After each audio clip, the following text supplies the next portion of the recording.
Hello friends, Shelly here, the Youth and Family Program Coordinator, and I'm here today to share with you one of our activities we have as part of our Taking Faith Home toolkit that we've been using to learn and grow and practice our faith together as a congregation.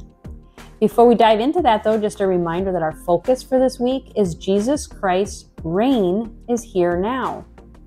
And the activity that I wanted to share with you was one of the questions we had in our Caring Conversations for this week, because it really kind of stuck out to me.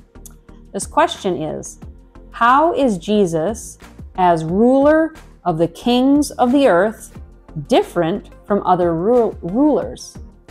So in a lot of our readings this week, you may have noticed we talked about the power of God and of Jesus and this idea of rulers and what people do with the power. And so it really struck me to think for a little bit, what's the difference between the power that Jesus has and the power of other like kings or rulers that we have in today's world? They are quite different, aren't they?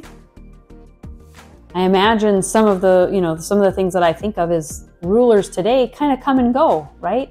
Maybe depending on what the world is experiencing or the people that are there with that ruler.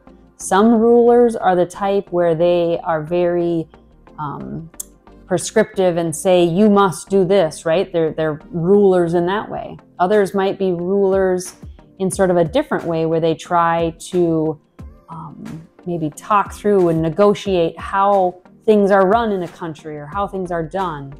And so there's different types of rulers we have here on earth. But all of those are very, very different than Jesus and God. When I think of Jesus as a ruler, and I think of the things that Jesus has taught us, it's never been, you must do this, right? It's not that authoritarian, you must. I also wouldn't call it this idea of negotiating. Well, if you do this, then you can do this. Or if you do this way, then things will be good for you. Jesus is sort of the type of ruler where he sets the example of how we should behave and the way we should treat each other, the way we should show love out in the world, and gives us that, and we have that free will to follow that. And so it's definitely a different kind of ruler. I think the other thing we talked about during this week is that this ruling power is so great. It's so much more than any one simple person and human on earth ruler could have. So those were sort of the things that stuck out to me about this idea of the difference between Jesus as a ruler and the ones that we have here that we're used to. How about you? What do you think is different? Hopefully you have somebody nearby. You can spend a little time talking about that. And if not, you also can always journal about it or talk to God about it in your prayers. I hope you are having a wonderful day, and I look forward to seeing you again really soon.